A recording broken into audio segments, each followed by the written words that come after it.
Bagaimana hukumnya warisan atau pusaka orang tuanya yang sudah meninggal dunia diwasiatkan kepada anak perempuan yang lemah, tiada dayanya, lalu diambil kembali oleh saudara laki-lakinya atau walinya, dan bagaimana dosanya? Berarti pertanyaannya, Abi, apakah boleh seorang orang tua mewasiatkan kepada anak perempuannya seluruh hartanya mungkin, terus lalu beberapa tahun kemudian diambil kembali oleh wali? Atau bagaimana sebenarnya hukumnya?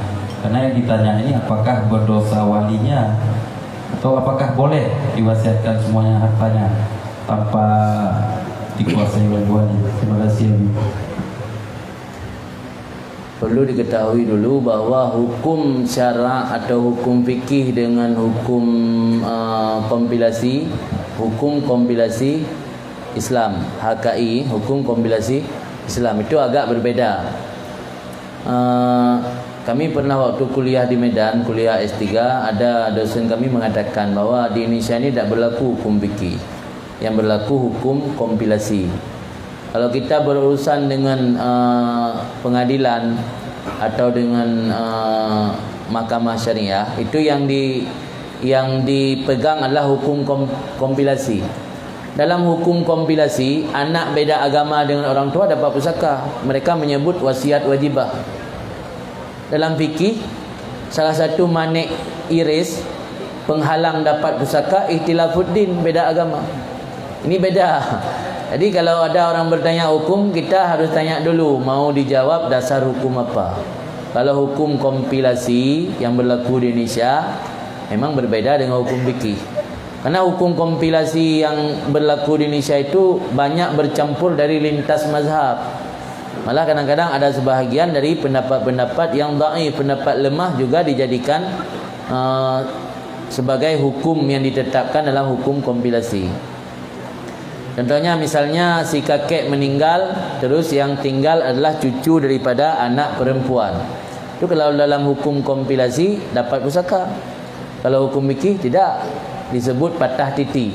Pernah dengar istilah patah titi? Saja patah dutu. Artinya yang dapat pusaka itu ibnu ibnen, anak laki-laki dari anak laki-laki, cucu melalui anak laki-laki. Kalau cucu dari anak perempuan, ketika kakeknya meninggal, cucu dari anak perempuan tidak dapat.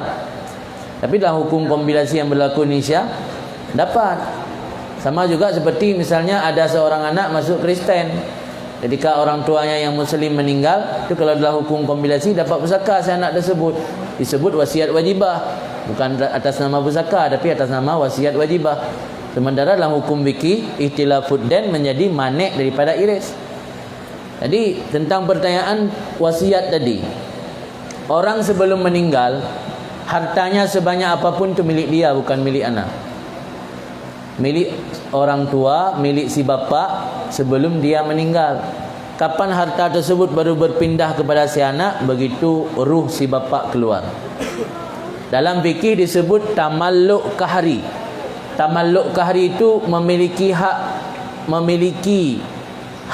memiliki harta, punya hak memiliki harta dengan secara terpaksa. Itu kahri. Kahri itu lawan kata daripada ikhtiari. Kalau ikhtiari itu harus kita bertindak baru sebut. Misalnya saya ingin memiliki HP. Tidak akan HP ini jadi milik saya tanpa saya berikhtiar untuk membeli. Dan orang yang punya HP berikhtiar untuk menjual. Itu disebut tamalluk ikhtiari. Ada disebut dengan nama tamalluk kahri, itu pusaka namanya. Artinya begitu si bapa meninggal, hari dalam detik itu juga harta tersebut berpindah kepada warisnya. Artinya apa? Sebelum ruh si bapa keluar, 100% harta tersebut milik si bapa. Maka dalam fikih, kemana saja si bapa mau mempergunakan harta tersebut dibenarkan.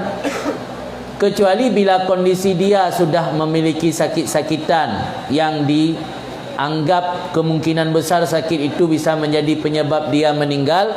Itu yang tidak boleh dia mempergunakan harta tersebut melebihi sepertiga. Selama dia masih sehat, belum sakit, 100% harta tersebut boleh dia gunakan ke mana dia suka, termasuk mewasiatkan untuk anak perempuan. Maka pertanyaan tadi, apakah sah wasiat untuk anak perempuan tersebut? Kalau diwasiat masih dalam kondisi sehat, sah walaupun sebanyak apapun diwasiatkan. Tapi kalau diwasiat dalam kondisi sakit, itu yang sah hanya sepertiga.